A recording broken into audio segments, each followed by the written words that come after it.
क्या बात है पिताजी, आपको खाना पसंद नहीं आया क्या? आपका चेहरा देखकर तो ऐसा लग रहा है जैसे आपके खाना खाने की इच्छा ही खत्म हो गई हो।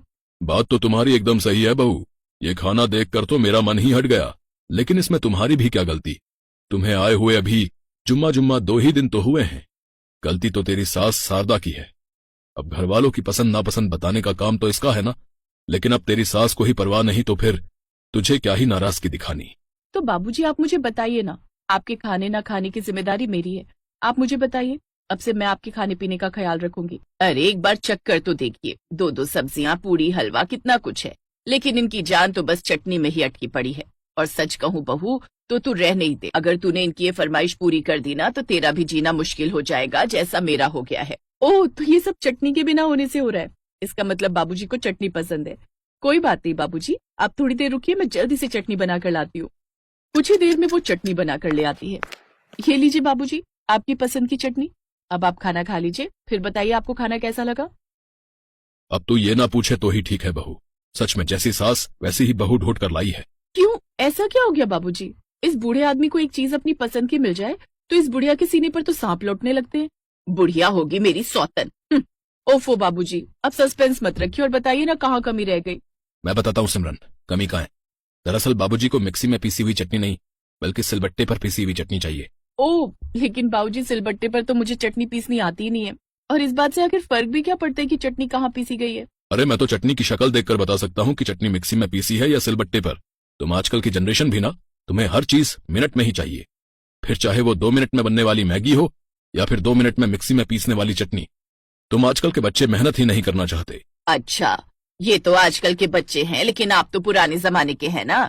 फिर आपकी बाजुओं में तो ज्यादा ताकत होगी। ऐसा करो, तुम ही चटनी पीस कर बना लो। जब खुद सिलबट्टे पर चटनी पीसनी पड़ेगी ना, तब पता चलेगा कि कैसा लगता है सिलबट्टे पर चटनी पीसना।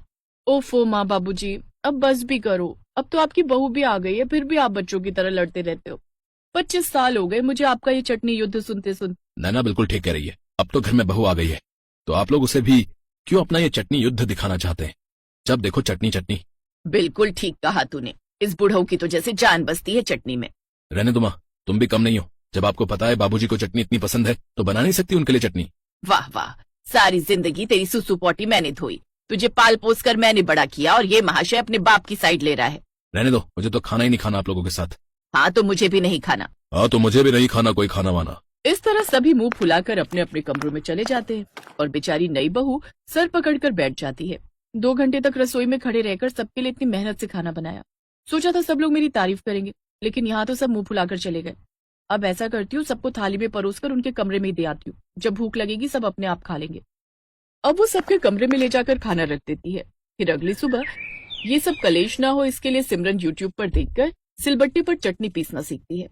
फिर वो सिलबट्टे पर धनिया की चटनी बनाकर तैयार कर लेती है और खाने से पहले वो चटनी ले जाकर टेबल पर परोसती है, जिसके बाद खाना रखकर सबको डाइनिंग टेबल पर बुला लेती है। बाबूजी, आज मैंने सिलबट्टे पर चटनी पीसी है, उम्मीद है आपको पसंद आएगी। चलिए अब सब मिलकर खुशी खुशी चटनी खाइए। क्या खुशी खुशी खाइए? अरे कल भी तुमने हरे धनिये की चटनी बनाई थी और आज फिर वही बनाकर रख दी। चटनी और भी तरह की होती है, जैसे टमाटर की चटनी, पुदीने की चटनी, मूंगफली की चटनी। देख लिया बहू, यही कलेश रहता है इस बुढ़ऊ का। ये नहीं वो वाली चटनी, ऐसी नहीं वैसी चटनी। बड़ा मुश्किल है इस बुढ़ऊ को खुश करना। इसका नाम भले शरीफ राम है, लेकिन हरकतें इनकी बिल्कुल भी शरीफों वाली नहीं है। इसी तरह ससुर की सुई जाकर चटनी पर अटक जाती है, और वो भी रोज अलग अलग चटनी पर जाकर। बहू को समझ नहीं आ रहा था कि अब वो क्या करे, लेकिन फिर भी सिमरन बेचारी रोज यूट्यूब पर सोते जागते नई नई तरह की चटनी देखती रहती। अब वो हर रोज नई नई तरह की चटनी सिलबट्टे पर पीसकर अपने ससुर को बना कर देती। ऐसे ही कुछ महीने बीत गए। फिर एक रोज, माँ बाबूजी, मेरी ताई जी का फोन आया था, उन्होंने हम सबको डिनर पर बुलाया है।